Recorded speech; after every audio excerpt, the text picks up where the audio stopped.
Good morning guys! Good morning sa inyong lahat. Tara, kape tayo. Pagpagising ng umaga at tignan nyo naman yung kape ko. I love mom, diba?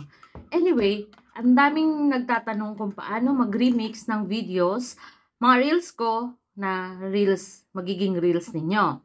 Okay, again, ang pag-remix po ay walang violation yan as long as yung may-ari ng video ay hindi niya nilagyan ng original content yung kanyang mga upload. Okay, so ngayon po, dahil maraming nagre-request kung paano ba ituturo ko sa inyo habang ako'y nagkakape, ituturo ko sa inyo kung paano mag-remix ng mga videos sa Reels. Alright, so panoorin nyo to guys ha. At kapit din tayo habang manonood ng aking video. Love, love! Una, kailangan pumunta tayo sa aking account para maghanap tayo ng Reels na ating i-remix. So ayan, i-search natin, I am Queen Jen. Lalabas na yan. Tapos, mag-scroll tayo at hanapin natin ang aking Reels. So, punta tayo dito sa Reels. Pindutin natin yan. So, ayan. Ito na ang mga Reels. Hahanap ka dito ng gusto mo i-remix. Okay, latest tayo. Halimbawa, ito. So, ito yung pwede nyong i-remix. Isa sa pwede nyong i-remix. So, makita nyo yan. O, search nyo lang or click nyo lang itong hinaan natin. So, makita nyo yan. Ito yung pwede nyo i-remix. Click nyo itong tatlong dot. Pindutin nyo yan. Ayan, remix your reels. Okay. So, halimbawa niyan, ito na yung i-remix mo. I-click mo lang tong remix your reel. So, ayan. So, makita mo kung ano yung videos mo o ikaw mismo or ganito, ang nilabas ay yung doggy ko. Syempre, love, love. Love, love yan. Tapos, i-click mo lang play. Yan, para ma-record yan. Doggy. Love, love. Tapos, pag natapos ng videos na yan, pwede nyo ito i-click yung sa gitna. Right? So, after nyan, ito na yung kakalabasan. Tapos, next.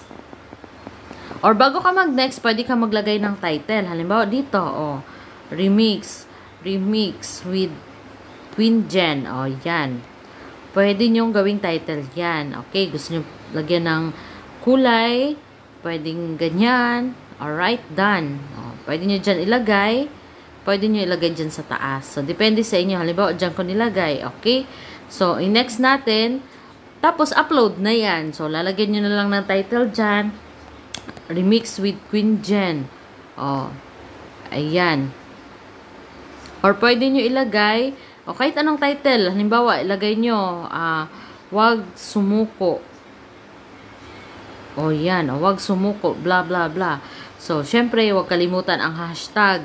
Kung ano yung gusto nyo ilagay dyan na hashtag. Halimbawa, Reels 2023 or kung ano. Basta huwag nyo damihan masyado ang hashtag kasi hindi po pwede yan. Tapos, pag okay ka na, click mo na tong share now. Okay? Pag share now, ma-upload na yan sa wall ninyo. Alright, guys. So, nakita nyo na. Ganyan lang po ang mag-remix ng mga videos ni Nak. Kahit sinong content creator na gusto nyo mag-remix ng mga reels, ayan lang po ang gagawin nyo. Yan lang po ang susundan ninyo. Okay? So, kung wala kayong maisip na content, pwede kayong mag-remix. At least meron kayong mai-upload araw-araw. O, ganyan, isang technique yan guys, para magkaroon kayo ng content or upload ng reels ninyo sa isang araw. Kung wala talaga kayong maisip, kasi nga, ang hirap naman talaga mag-isip, gumawa ng content, diba?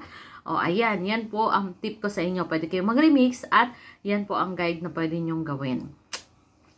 Alright, so yun lang po. At sa hindi pa naka-follow sa akin, follow nyo ako guys. At don't forget to share this video sa mga kapwa natin content creator para magawa nila ang pag-remix.